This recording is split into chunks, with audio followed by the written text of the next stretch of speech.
Good morning. Well, I found us a little bit of red dirt road. Unfortunately, it looks a little muddy, but the sun's coming up behind it because the sun coming up very early these days. All right, we are on chapter 4, Why I Wrote This Book. In February 2000, I was experiencing something no 21-year-old college student had ever experienced before or since. Just completely unique. I was restless. You read that right. I was a college boy with no direction and lacking in motivation.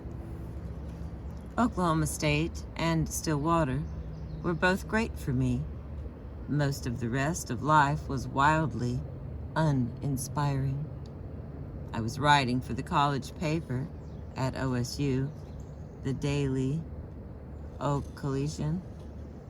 Me in a relationship at the time was like Oral Roberts in the NCAA basketball tournament. I was just happy to be there, and at that time, I most certainly was not there. On a full scholarship, my grades were fine, and at the end of that school year, I would take the LSAT and apply to law schools. Whatever. Compounding that angst, the hot 1990s country I had grown up on, and that had made Stillwater seem cool to me, well, was equally uninspiring.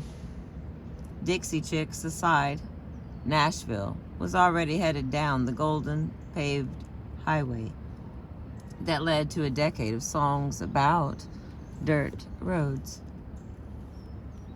But I had a lifelong friend in Stillwater too, Jeff Humphrey, now a dentist in Massachusetts, but then a pot-smoking introvert who understood better than I did that anything considered mainstream was a monkey-making gambit.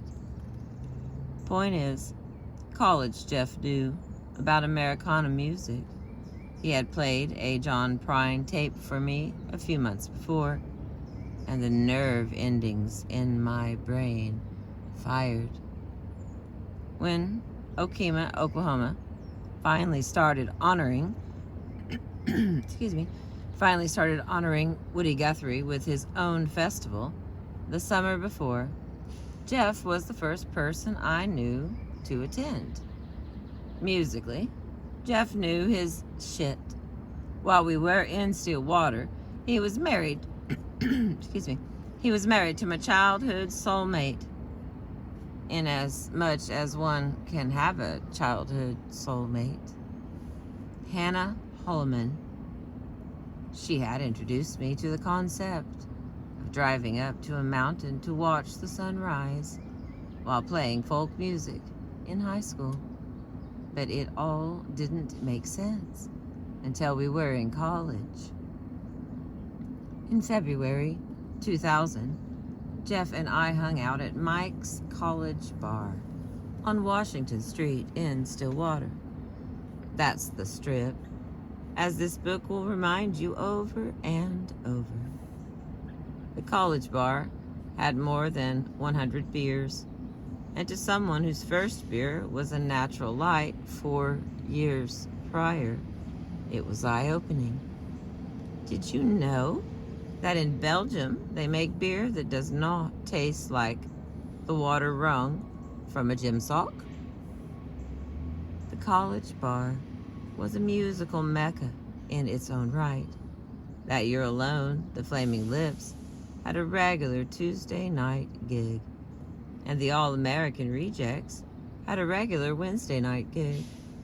But this night in question was a Monday night, and that was open mic night at the College Bar. Hang on, let me get a little drink, friends.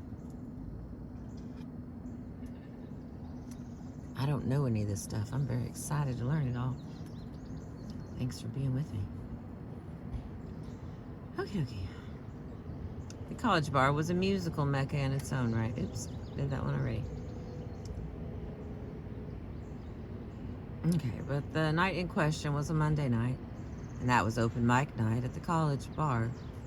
Someone, I believe Drew Wynn, got up and played a Graham Parsons song, and it sent Jeff and me down an Americana music wormhole. I don't remember the exact words, but I do know that I told Jeff that people told me if I liked Americana, I should check out the live music in Stillwater. Okay, so we should go find this music then, like, right now? We tabbed out at the College Bar and walked into Willie's Saloon a few blocks away. There was no live music that night. We had a beer and walked out. I know this much. Our plan was to walk to Eskimo Joe's, maybe 10 blocks away. We only made it one before we found ourselves standing on Washington Street.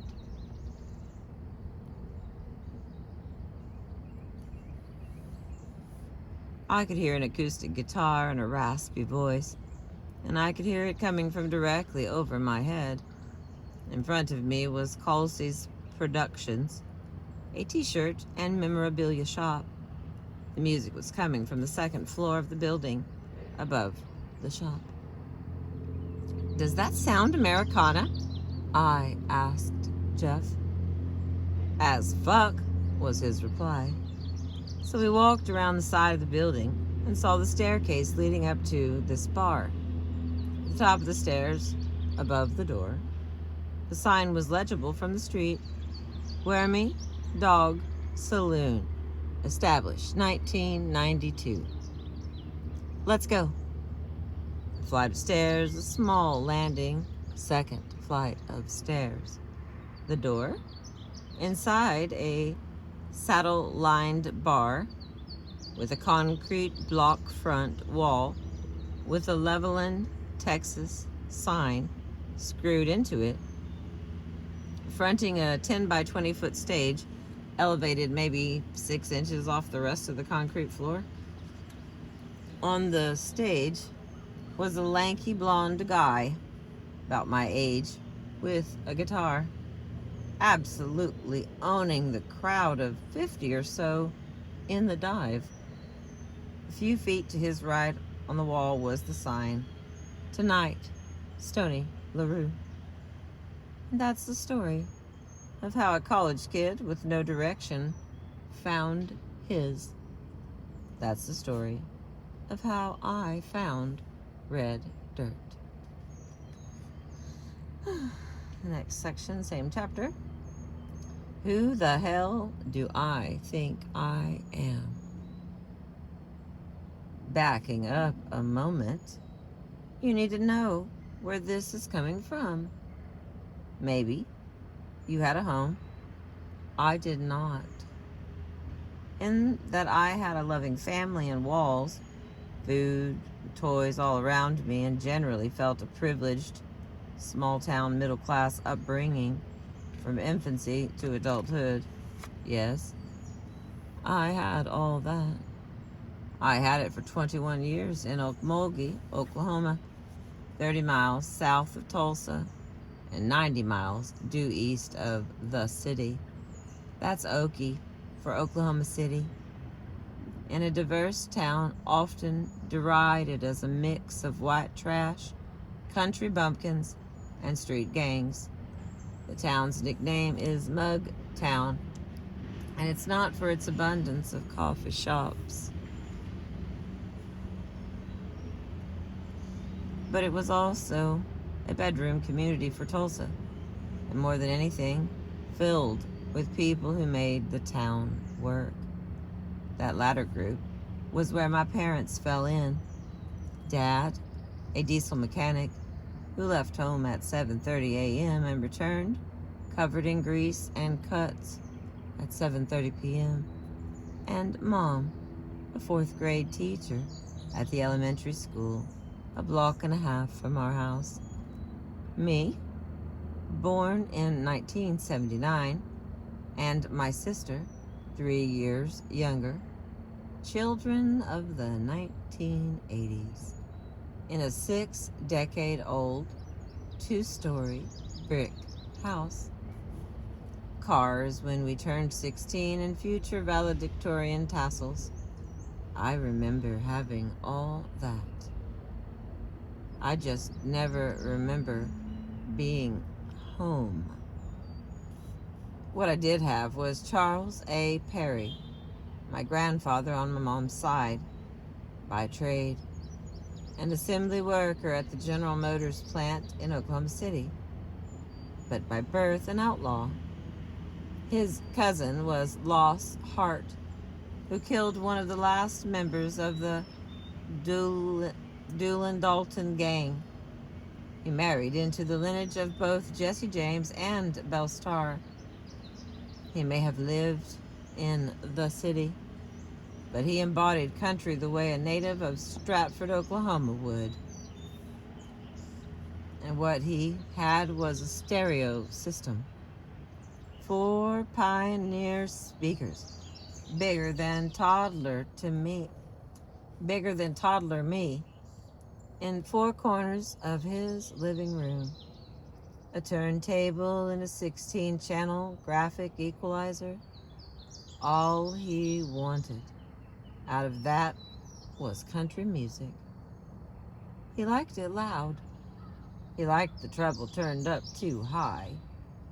He loved Willie Nelson and Waylon Jennings. As that toddler, I had a thing for Christmas music, specifically Rudolph the Red-Nosed Reindeer. So, on one of my early visits to his house, he had a mixtape waiting for me. It was nothing but Rudolph, over and over and over again. My name after name, by name after name of Opry stars.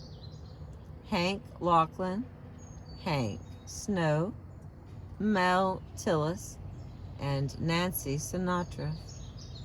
I had them all in my hand, and I spent ages 2 to 4 wearing out Fisher-Price tape recorders back at home, playing them.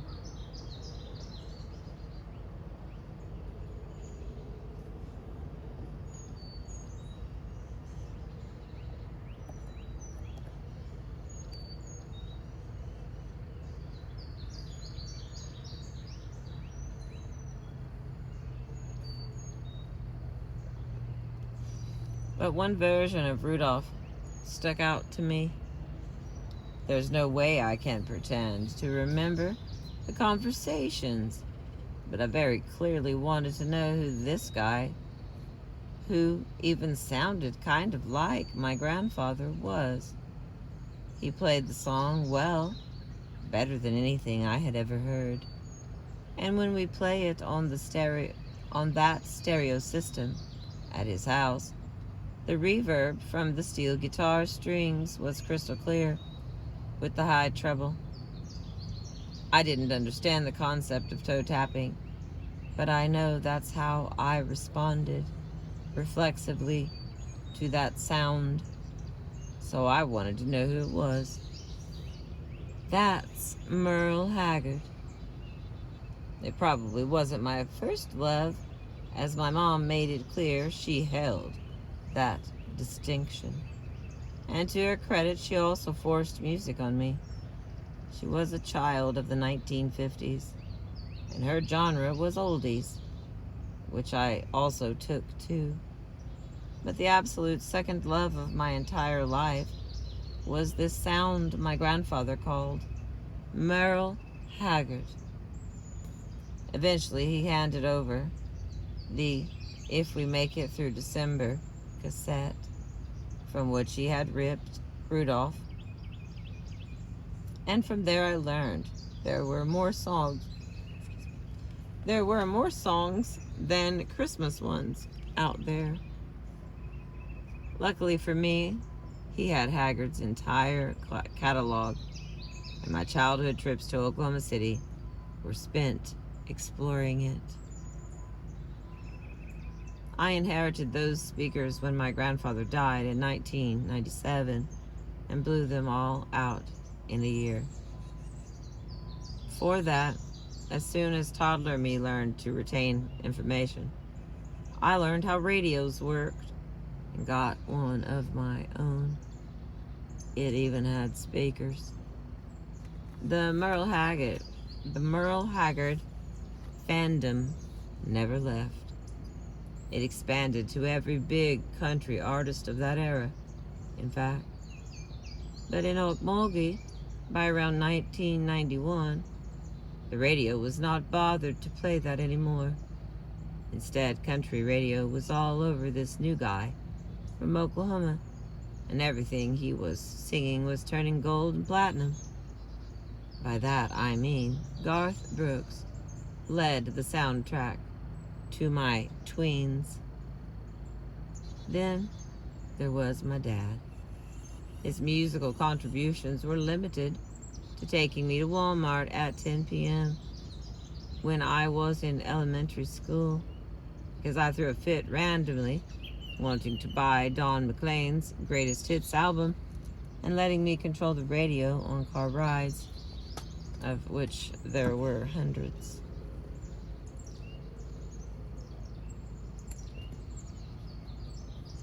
We lived in Okmulgee, but his shop sat on 40 acres on the edge of town, a mile from our house. 4 farm ponds, cattle, and a ranch house at various points in my life housed my great-grandmother, Dad's diesel mechanic office, a craft store, and my high school parties. Dad was the son of an oil field worker. He had 2 brothers, all tough as nails. As kids, if they acted up, the elders in their lives would instruct them to move piles of bricks from one random spot to another to keep them occupied. They all went on to play college football. Dad, you can call him Steve, at Southwestern Oklahoma State, where he met my mom. His younger brother Clyde at Colorado, and his older brother Larry at Oklahoma. That last part is important context. Larry made the rules. Our family was sooner born and sooner bred. Still water was taboo to Crutchmers, and Oklahoma State, orange, was a forbidden color. I spent high school immersed in 90s country, even as my friends were into alt rock. I got into it enough to not feel left out, and occasionally even liked it. I got into Pearl Jam, Nirvana, and a band out of Phoenix called The Refreshments. Oh man, did I love The Refreshments. Fizzy, fuzzy, big, and buzzy became the soundtrack to my senior year of high school. An exception, sure, because I always returned to country. Meanwhile, I played football until my knee stopped bending properly, got good enough at tennis to medal at state, earned an academic scholarship, and generally bided my time until it all ended and I'd be off to Norman and OU. It was all laid out from the start for me. 4 years at OU. I'd roll through the honors college, then I'd get a law degree, return to Okmulgee, and work for the district attorney. It was damn near scripted.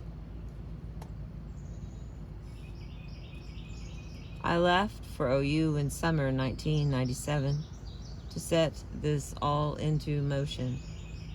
and I left still dating my high school girlfriend, herself still in high school. Freshman year went according to plan. Long distance dating worked.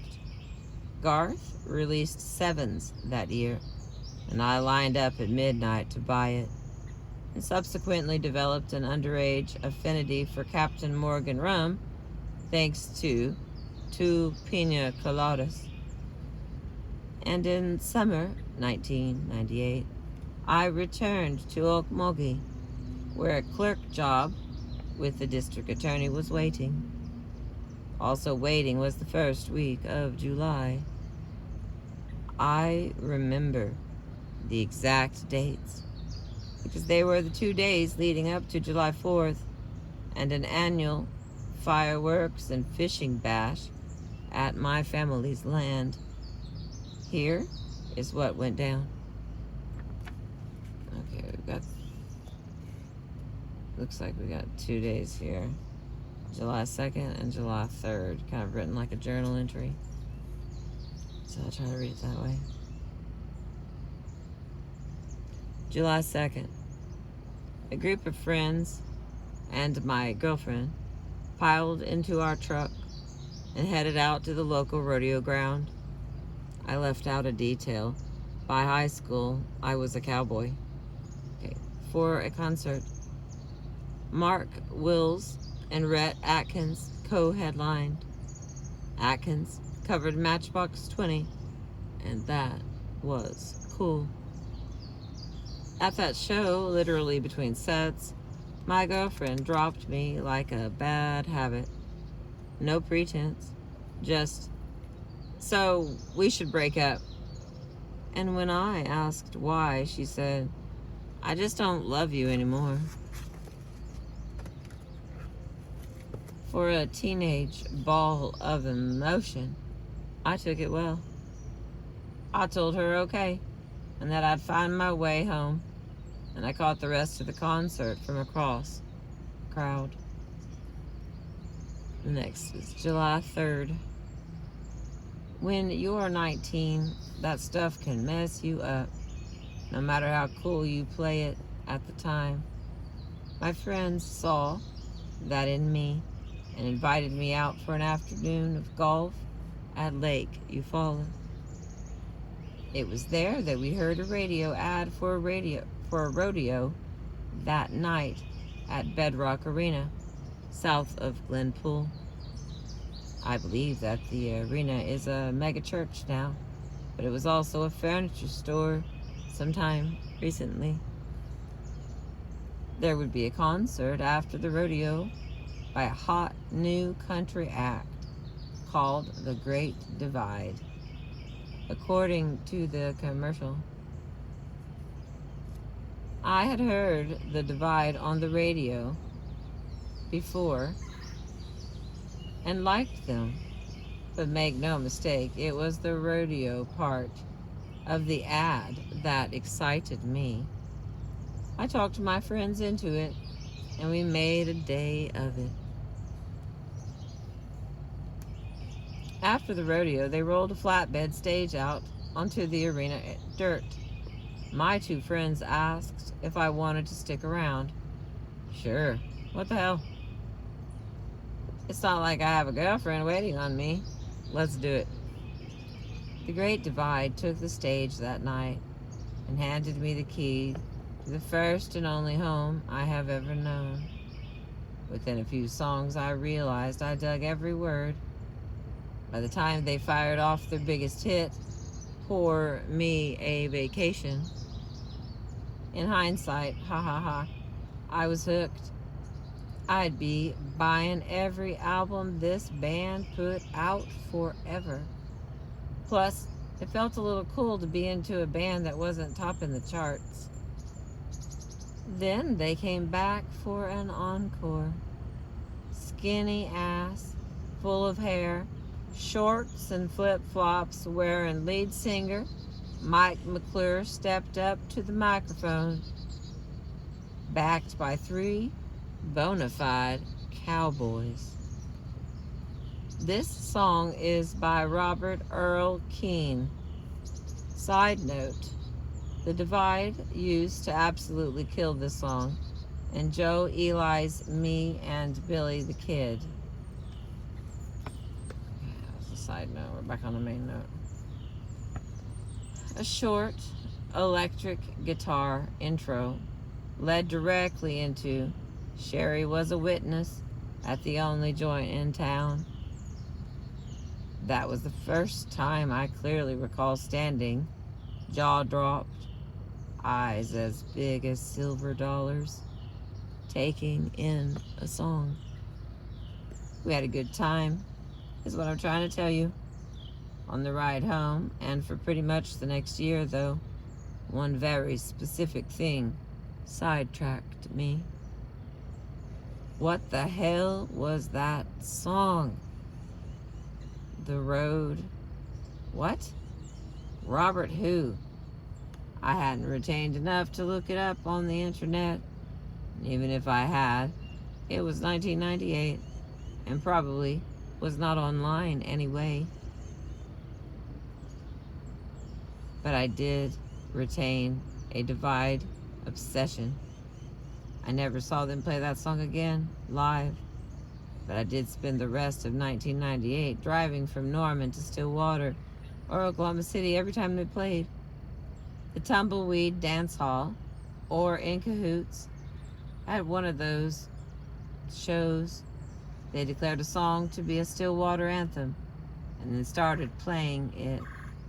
Them boys from Oklahoma rolled their joints all wrong. They're too damn skinny or way too long. And again, I became obsessed with what it was and where it came from. By the end of 1998, Norman was murky and blurry to me. What the hell was I doing with college, with my life? I didn't want out of Norman as much as I wanted some kind of direction. I hadn't made a ton of friends, and becoming a lawyer one day started to feel like a burden instead of a destiny. Then, late in that semester, an argument with my roommate led to the cops showing up, and I decided that Sooner Born and Sooner Bred made sense as a fight song, but not a credo. I had some friends who had gone to OSU. Garth made Stillwater seem cool, and the Great Divide called it home. Worth checking out, yeah. So I transferred at the end of the semester. My big memory of my first months as a cowboy was the local country station promoting a CD release party for the Divide at a place on Washington Street called the Wormy Dog Saloon. They were putting out Revolutions, and the Stillwater name-dropping song, College Days, was on it. Too young to get in and too dumb to get a fake ID, I settled for driving by.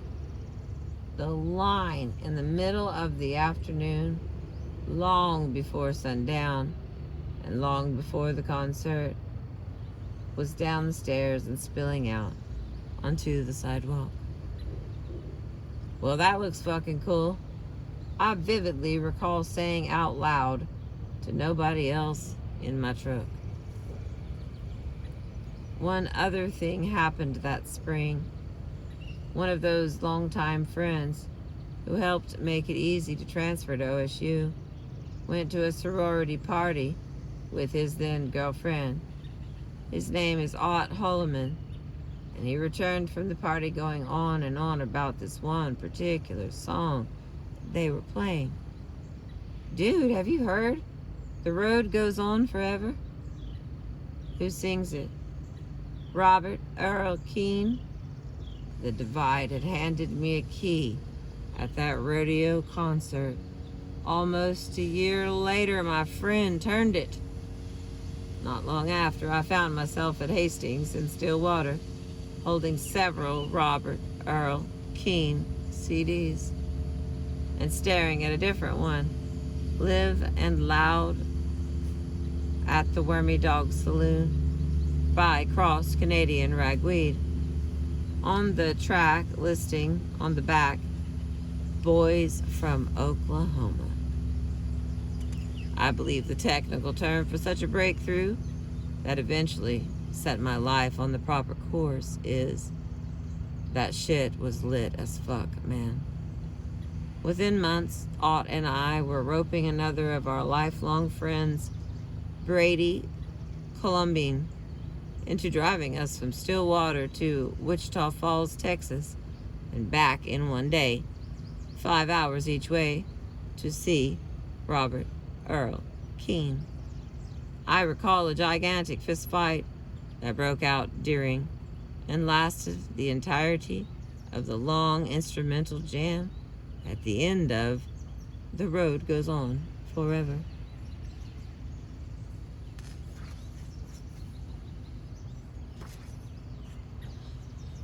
Okay, let me get a little drink here. We got about 3 pages left, but you know that means that there are 6 pages left.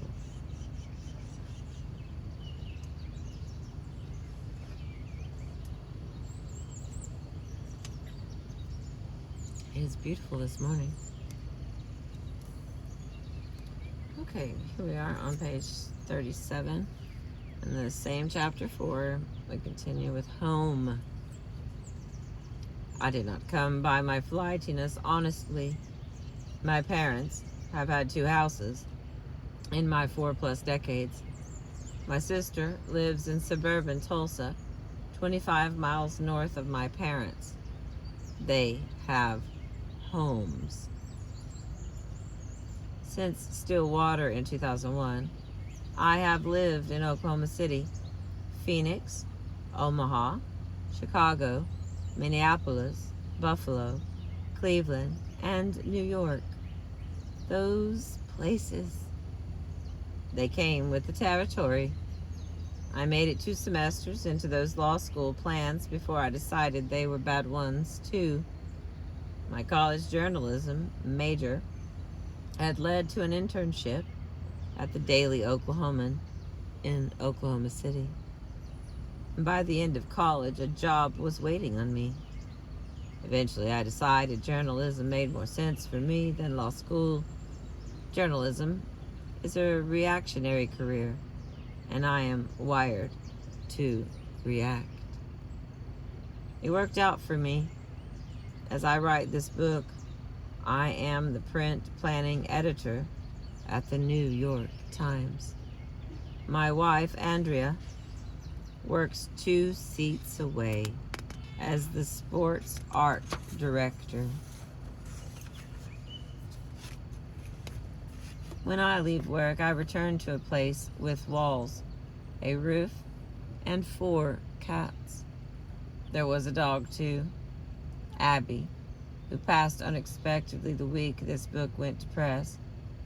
Pets are the limit for us, because in 2016, Andrea was diagnosed with breast cancer, and the best method of treating it was poison everything in her body as soon as possible.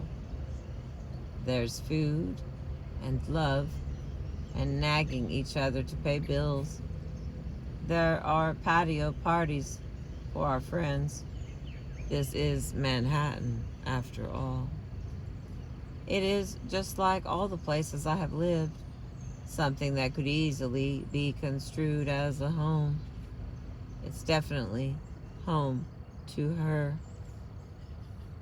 There is exactly enough of me that is aware of that to make me into someone vaguely normal, like a guy who takes the trash out and buys replacement hand mixer parts online and usually does not show up to work hungover anymore. The part of me who knows this is how I have to be is always in conflict. He is in conflict with the bigger, stronger, louder part of me who does nothing but hover over the normal me 24/7, reminding me that I could be at a Red Dirt concert somewhere at that exact moment. After I walked into the Wormy Dog that first time, Red Dirt took me in. A music family not limited to musicians. In Chapter 10, I get into how I met several of the figures, but all that matters here is that I did that. I became friends with them. I went on the road with them. I went to their houses, to their farmland, to their campfires, to their studios, and eventually to their houses. Eventually to their buses. Change the words around. Hang on, let's get another drink. These are a lot of words, and they're packed tightly. All the way up to the edge. The font is small. The level of efficiency it took to do that. Shout out. Good job. Alright, let's play Tangle Krystal again. I knew how to write because journalism teaches you that. Red Dirt taught me when to add in honesty and when to make it personal. More importantly, Red Dirt gave me something I could count on. No matter where I live, where I am at any given moment, there's a song out there that I can turn up louder than that reality.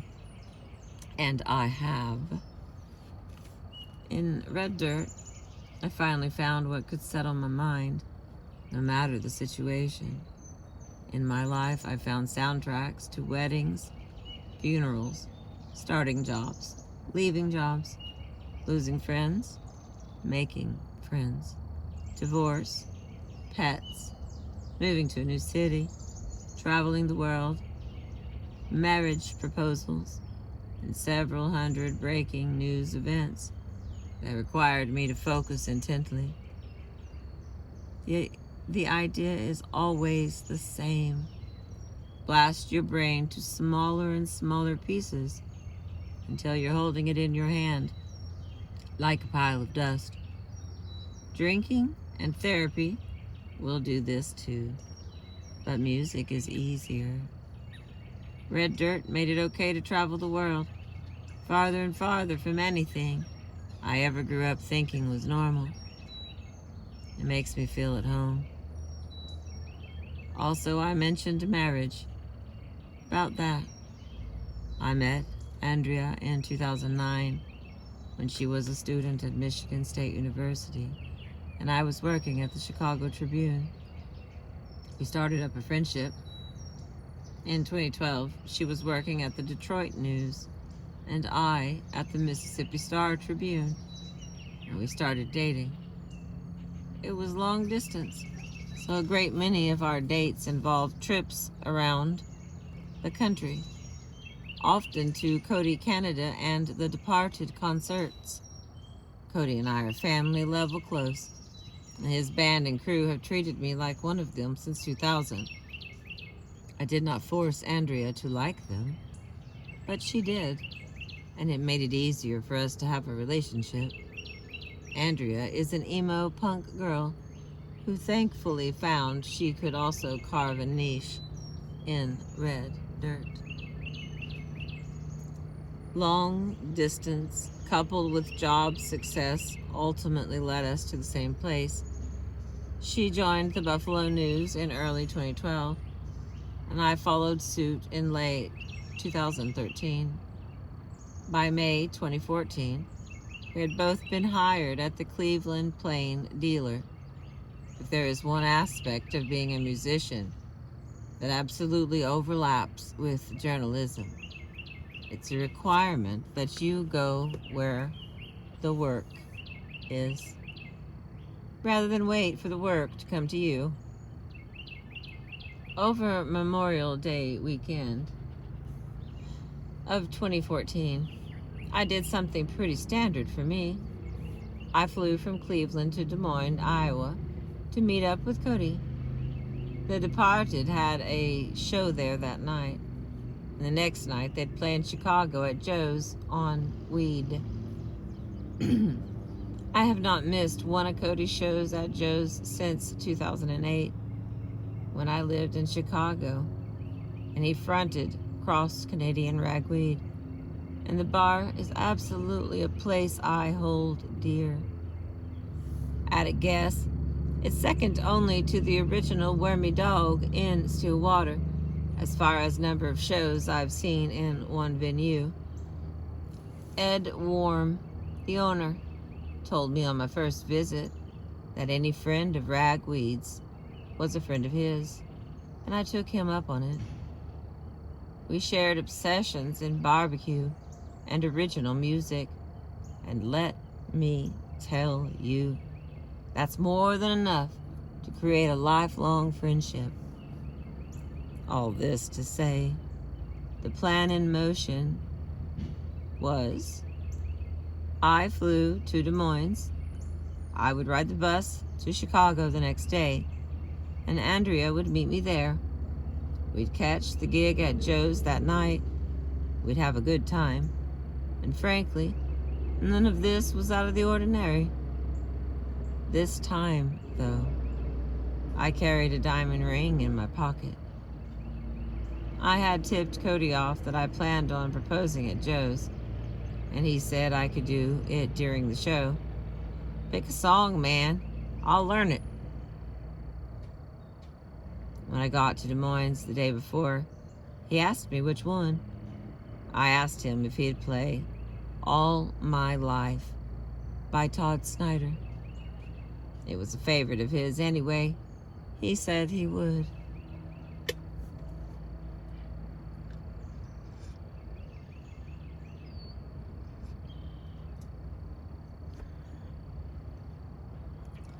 His name is back there. It's also kind of pretty over here.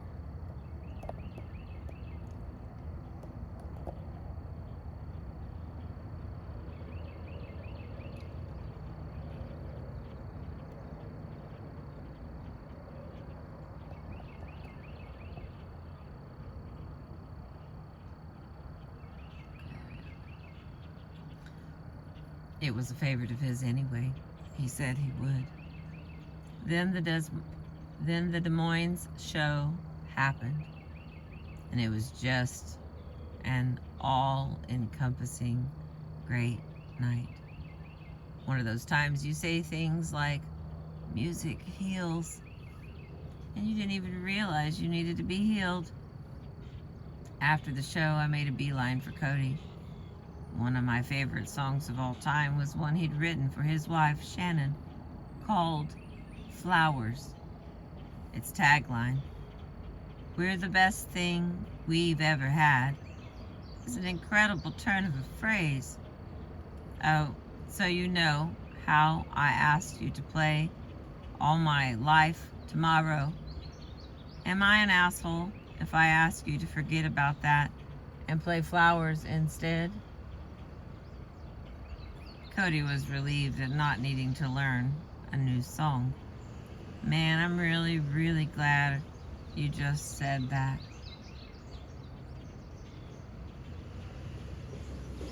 The next night, it was off just like we planned. Cody called Andrea and me up on stage, and he played the song. During the final bridge, he yielded the mic to me, and I said, "This place has always felt like home to me and treated me like family, and there are some things you really want to do at home in front of your family." The crowd lost its shit, and Andrea was wide-eyed, stunned. This is easily findable on YouTube. She said yes. We danced to All My Life at our wedding a year later. We posted the video of that dance online. When we check it out now, there is a solitary comment on it. Todd Snider was married. When we check it out now, there is a solitary comment on it. Todd Snider was very moved to see this. Okay, I only have one little section left, but I have got myself in the middle of the guy with all the mowers has pulled up and parked next to me, and then the drill rig is passing. Hang on. I do love me a truck full of equipment that don't make no sense.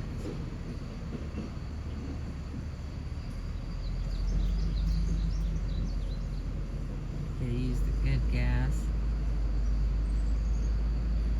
A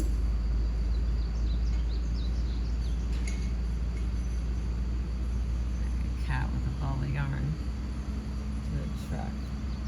Parts I can't make sense of. Okay, here we go. Back to, I didn't show y'all the truck. I'm sorry about that. I probably should have. It's a drilling truck. It'll be drilling. Okay, I got one little section left to be done with this chapter. We'll all know all this stuff together. Thank you for being with me. I appreciate you. Around page 39, chapter 4. The Expectation Setter. This book is a conflict of interests. No S. This book is a conflict of interest. In college in 2000 and 2001, I wrote about Red Dirt like I was auditioning for Rolling Stone. Sometimes I'd write 3 or 4 articles in columns in a week, about it, all from my position as sports editor of the campus paper. In 2002, a little more than a year out of OSU, I wrote a long takeout piece for the Daily Oklahoman about the rise of red dirt, and specifically ragweed. After that was published, I declared my retirement from covering the scene. The reason is simple. Writing stories about a scene I claim as my own, and about people I am as close with as family, crosses every ethical line for a journalist. In the 18 years since that article came out, I have limited my writing about red dirt to opinion-heavy columns, and I have always disclosed, usually in the text of the column itself, that I consider myself a part of the scene, and that readers should not expect objectivity. That seems fair.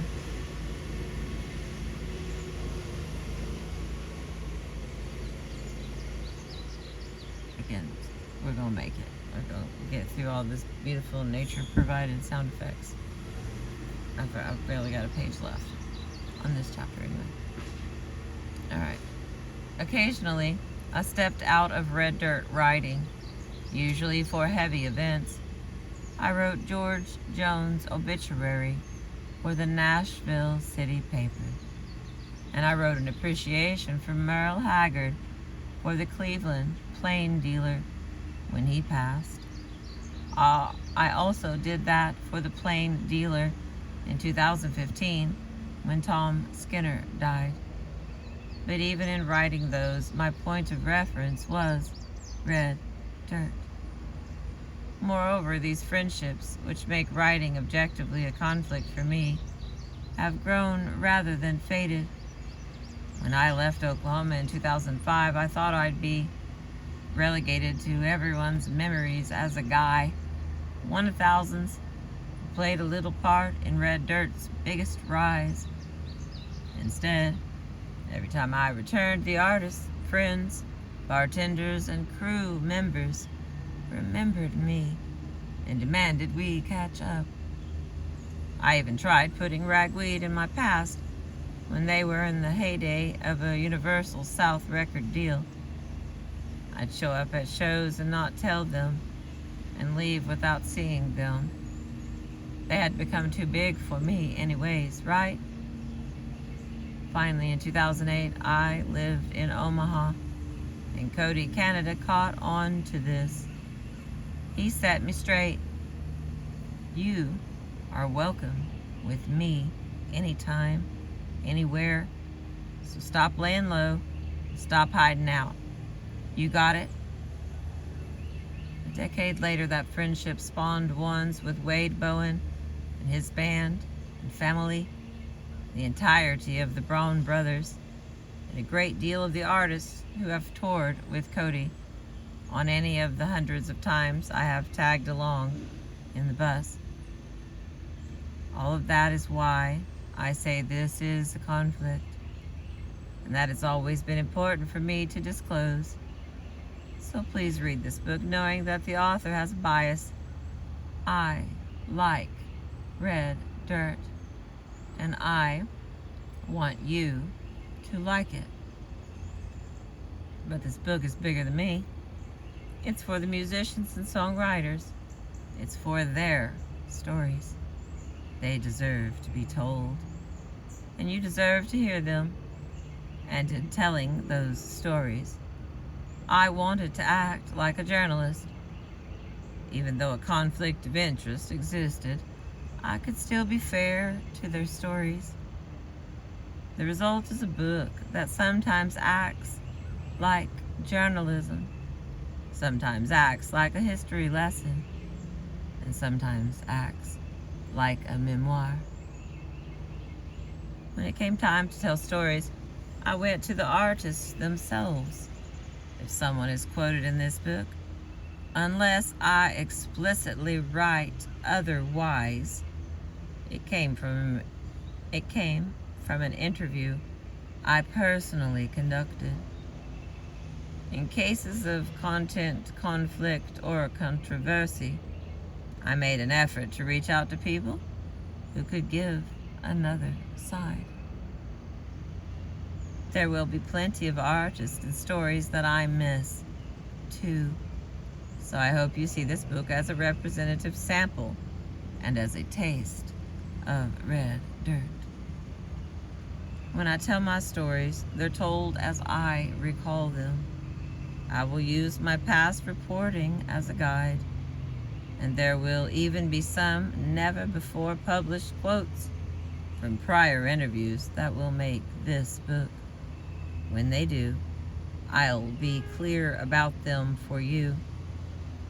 There are questions I cannot answer as well. I do not know for sure whether the rumor for social media or that rumor about who was sleeping with whom from a message board is true, and this was never intended to be that kind of book. My hope is that every chapter in this book can stand alone, like a collection of essays, but that each also builds upon the next. The original plan was gonzo journalism. I intended to write the final chapter at Medicine Stone, the pinnacle of the Red Dirt calendar from 2013 to 2019, held every September at Diamond Head Resort along the Illinois River in Tahlequah, Oklahoma. And I wrote about the festival as it happened. The plan was to write about getting drunk and stoned and taking it in. I did not know where that may lead, but I knew it's where this book would stop. That was in September of 2018. Well, things happened. Barely a month after that festival, the Turnpike Troubadours abruptly canceled a weekend of shows in Louisiana and Texas, and then announced a month's hiatus. By the following May, they were on indefinite hiatus. I paused finishing this book as well, hoping partly for a clear-cut happy ending for Turnpike, but also to do things I like, pitch the books to agents who never quite understood who might buy it, or publishers who did understand but were a little busy right then and would get back to me. On the last possible day before this book went to print in August of 2020, I got the clarity from Turnpike that I had been waiting for. You'll find it in here. Speaking of 2020, I am sitting in isolation along with most of the world, in an apartment on Manhattan's Upper East Side, refocused on this writing by the same coronavirus pandemic that has met, at least nominally, worried about what was a long sentence again? Hang on. I'm sure it's right. Okay, there's a period. Hang on. You'll find it in here.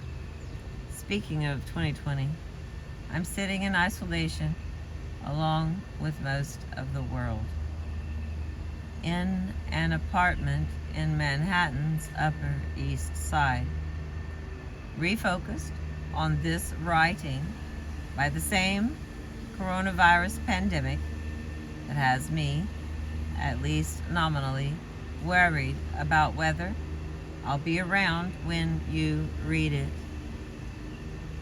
Ideally, when this book is in your hands, you read this paragraph and wonder why it never got changed to the past tense. An oversight, you say? With the nation at a standstill, live music is on hold. I knew it would take 2 years to tell the story of Red Dirt, but now it's most important to me that you have this in your hands when that music starts again. Some of the proceeds will go to the Red Dirt Relief Fund, directly helping artists and crew members whose lives were upended in this crisis. The urgency here and now for me to tell this story of this music scene has never been greater, and I'm acting on it. So, for now, enough about me. That's the end of chapter 4. This next one's The Legacy of Jimmy LaFave. That's something. Oh, I see, I can't do that. It looks tiny.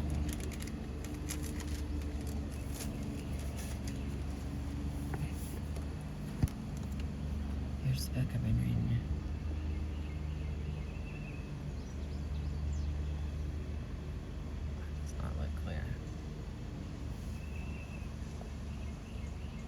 There she was.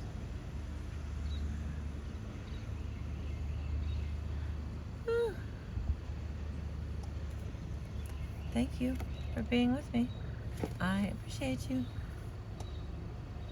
We will continue.